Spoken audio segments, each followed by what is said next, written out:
जी, तो प्लेटफ़ॉर्म के ऊपर जो वर्क है बेसिकली वो कैसे होना है, आप लोगों ने अगर टीसीएस या रूफ़ वगैरह किया हो तो आप लोगों को पता होगा टेक्सलान वगैरह किसी भी प्लेटफ़ॉर्म के ऊपर किया तो सेम वैसा ही है, कुछ ज़्यादा डिफरेंट नहीं है बल्कि उनसे आसान है। तो हर प्रोजेक्ट की तरह इसकी भी कुछ गाइडलाइंस हैं, तो सबसे पहले मैं आपसे रिक्वेस्ट करूँगा गाइडलाइंस पढ़ें क्योंकि हमें 95% एक्यूरेसी चाहिए, तो गाइडलाइंस के बिना ये पॉसिबल नहीं होगा। कुछ ज़्यादा चीज़ें नहीं हैं गाइडलाइन के अंदर, अगर इसके अंदर में देखा जाए तो आपने सारी पढ़नी है बेसिकली और कुछ तो है वो ट्रेनिंग के अंदर बता दूंगा। ये जो ट्रांसक्रिप्शन रूल्स हैं ये ट्रेनिंग के अंदर जो प्लेटफॉर्म के ऊपर जो है वो नहीं बता पाऊंगा क्योंकि उसके ऊपर जो है वो प्लेटफॉर्म के रिलेटेड है तकरीबन और यहाँ पर जो है वो आपने जो ट्रांसक्रिप्शन के रिलेटेड है। तो ये आपने यहाँ से ये चीज़ें पढ़नी है कि वो किसको किस जगह मिस्टर है तो उसको मिस्टर नहीं लिखना, उसको मिस्टर लिखना है। अगर लाइक इस तरह का वर्ड है जैसा कि नासा आ जाता है या फिर तो उसको नासा को आपने छोटे वर्ड्स में लिखना है ऐसे, उसको बड़ा नहीं लिखना। अगर वो अकेला-अकेला करता है तो फिर आपने NAS करके अकेला-अकेला लिखना है। तो ये चीज़ें आपने याद रखनी है और दूसरी हैं ये जो है वो हैशटैग जिसे हम आम ज़ुबान में कहते हैं, तो ये चीज़ें अगर तो उसके अंदर रिंग हो रही है तो ये आर, अगर उसके अंदर फॉर एग्जांपल वर्ड क्लियर नहीं है तो आपने फिर ये स्टार सा लगाना है जिसे मल्टीप्लाई भी कहते हैं। और उसके अलावा रॉन्ग जो प्रोनाउंस हुए हैं उसके लिए भी यही चीज़ है। तो मुख्तलिफ यहाँ पर चीज़ें हैं तो ये अपने 13-14 जो हैं ये याद कर लेनी है, बल्कि एक हो सके तो छोटा सा पेज के ऊपर साइड पे रख लेनी है, वक्त की ज़रूरत है आपको ज़रूरत पड़ सकती है। तो सिर्फ 3 पेजेस हैं जिसके अंदर आपको याद रखने के सिर्फ ये 2 ही पेजेस हैं जो आपने याद रखने हैं। उसके बाद चलते हैं प्लेटफॉर्म के ऊपर। तो प्लेटफॉर्म का लॉगिन जो है वो आप लोगों को अपने हैं वो यहाँ पर जो है वो नहीं होंगे। हमें लॉगिन वही करना पड़ेगा जो आपको सबसे पहले दिया गया था, ये वाला एडमिन का जो है। तो उसके बाद सबसे पहले जाके अकाउंट बनाया था। अभी उन्होंने कहा कि प्रैक्टिस करें क्योंकि 95% एक्यूरेसी चाहिए, इसलिए प्रैक्टिस थोड़ी सी एक एक जो है वो फाइल यहाँ पर करके देखें अपने आप को, उसके मुताबिक जो है वो तैयार करें। तो इसको लॉगिन करने के बाद आपने यहाँ टास्क मैनेजमेंट में आना है और यहाँ पर वर्किंग के ऊपर कर देना है क्लिक। उसके बाद नीचे यहाँ पर ओपन हो जाएगा ये, चाहे तो आप इसको इंग्लिश में ट्रांसलेट कर लें। तो और उसके बाद यहाँ पे क्लिक कर लें। उसके बाद जितनी भी इसके अंदर ऑडियोज़ अवेलेबल हैं वो यहाँ पर शो हो जाएंगी। ठीक है, तो उसके बाद आप किसी को भी खोलें, लाइक मैं इसको खोल लेता हूँ। तो ये देखें किसी ने सबसे पहले जो इसको ट्रांसक्राइब किया हुआ है और इसको मैं पेज को ट्रांसलेट कर लूँ, एक मिनट। अच्छा, तो मुझे नहीं मिला वो ट्रांसलेटर कहाँ पे है, पहले तो खुद ब खुद ही हो रहा था। तो अब बेसिकली करना क्या है, ये लिखा है इंग्लिश के अंदर वैसे भी इसके।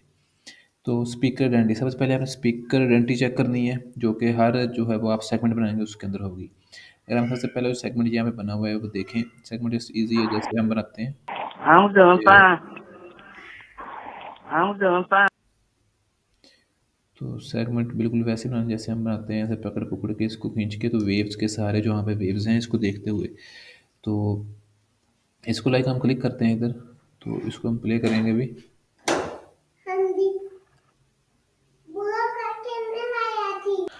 जी, तो इसके अंदर ये था कि जैसे हम पहले सेलेक्ट हुए यहाँ पर जितने भी आपके सेगमेंट बन रहे हैं तो यहाँ पर लिखे जाते हैं, पहले ये वाला, दूसरा ये वाला, तीसरा वाला। तो हमने खुद ही इसके ऊपर सेगमेंट बनाने हैं, इससे कोई इसके अंदर इशू नहीं सेगमेंट बनाने का।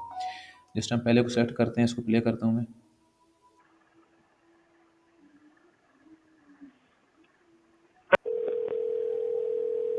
तो यहाँ पे जस्ट रिंग हो रही थी, उन्होंने जैसा कि वो गाइडलाइंस के अंदर लिखा रिंग अगर होगी तो आर ब्रैकेट के अंदर डालना है, तो जस्ट पहले सेगमेंट के अंदर आर ही होगा।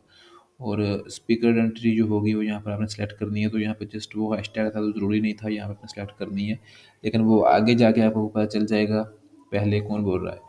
और अगर इसकी बात करें इनबाउंड, ये पूरे आपने जो एक फाइल है, अगर इसको हम एक बार फिट करूँ तो यहाँ पर इसके अंदर सिर्फ आपने एक बार ये चीज़ सेलेक्ट करनी है, ये टाइप इनबाउंड या आउटबाउंड। अगर तो कॉल कस्टमर की तरफ से की गई है तब होगी इनबाउंड, अगर कॉल एजेंट की तरफ से की गई है तब होगी आउटबाउंड। ये सिर्फ एक बार आपको शुरू में पता चल जाएगा कॉल किसने की है।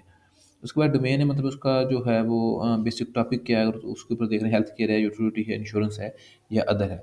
इसका मैं थोड़ा सुना था जो इसका है वो है इलेक्ट्रिक बिल के ऊपर तकरीबन बात हो रही थी, तो किसी ने पहले से वही लिखा हुआ है इलेक्ट्रिक बिल, ठीक है? अगर वही और है तो आपने यहाँ पे ऐसे कर देना है। उसके बाद जो है वो स्पीकर जेंडर, ये यहाँ पर जो है वो आपने एक बार सेट करनी है। इसके अंदर कितने स्पीकर बोल रहे हैं, एक एजेंट बोल रहा है और एक मैंने सुना था कस्टमर बोल रहा है C1 मेल, जो कि एम से मेल है, एफ से फीमेल है। लाइक एक ही कस्टमर है, एक ही एजेंट है, तो एक एक सेलेक्ट होगा। दोनों मेल हैं तो ये मेल मेल हो गया। अगर कस्टमर मेल है और एजेंट फीमेल है तो आपने O1 फीमेल, O से एजेंट है, ए सी से कस्टमर है। तो लाइक अगर एजेंट बात कर रहा है, साथ में एक कस्टमर ने अपने रिश्तेदार से बात कर, उसको बात समझ नहीं आ रही थी, उसने अपने किसी और को पकड़ा दी है, तो C2 भी बोला है साथ में, लेकिन वो फीमेल है तो आप C2 यहाँ से यूज़ कर देंगे इस तरह से, ठीक है? तो ये आपने ये एक ही बार ये वाला जो है ऑडियो प्रॉप्स जो है एक ही बार आपने पूरे से फाइल के क्लिक करना है, जबकि ये वाला जो है ये हर बार आपको यूज़ करना पड़ेगा कि कौन बोल रहा है और कौन नहीं, ठीक है? उसके बाद हम आ जाते हैं जी दूसरे के ऊपर। इसने कुछ बोला है लेकिन समझ नहीं आई, तो ये उसने हैशटैग यूज़ किया है जो वाला यहाँ पे यूज़ होता है।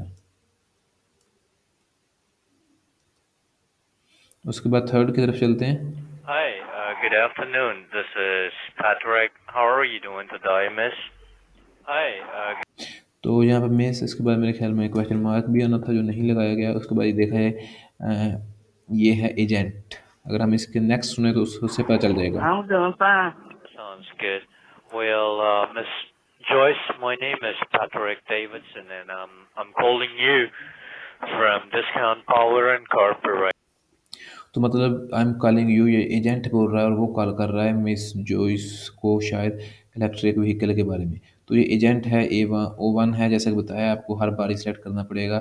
और उसके बाद इसकी ट्रांसक्रिप्शन है यहाँ पे लिखी है, यहाँ पर बोल रहा था कस्टमर, I'm तो ये doing देखें fine. यहाँ पर कस्टमर C1 यहाँ पे सिलेक्ट किया I'm गया है। doing fine. तो इस तरह से इसके अंदर और कुछ भी नहीं है, जस्ट इतना ही है। और उसके बाद यहाँ पर ये है सेव का बटन, ये है सबमिट, ये है सेव। तो आपने सेव करना है हर बार, सबमिट नहीं करना। सेव आपने सबमिट तब करना जब आपके कम से कम 10 घंटे हो जाए, उसके बाद आपने सबमिट करना है। 1 घंटा 2 घंटे काम करने के बाद आपने सबमिट नहीं करना, ठीक है? इसके अलावा अगर इसके अंदर कोई और चीज़ है, मेरे ख्याल में तो कुछ नहीं, बहुत सिंपल सा प्लेटफॉर्म है। कुछ भी आपका तो आप ग्रुप जो है हमारे व्हाट्सएप को यूज़ कर सकते हैं, लेकिन फिर भी मैं कहूँगा आप लोग जो है हमें इस गाइडलाइंस को कम से कम 2 से 3 दफ़ा पढ़ें। कुछ भी आपको पूछना है ग्रुप्स यूज़ करें, ठीक है? उसके अलावा अ, आपकी जो आईडीज़ के ऊपर काम है वो आपको बहुत जल्द मिल जाएगा, लेकिन प्रैक्टिस कर लें, क्योंकि 95% से कम हुए या तो 50% पे मिलेगी या फिर नहीं मिलेगी, तो उस दोनों सूरतों में नुकसान आपका होगा। तो बेहतर है इसके ऊपर थोड़ा सा टाइम लगा लें, इसको प्लेटफॉर्म को थोड़ा समझ लें और उसके अलावा इसके ऊपर काम कर लें।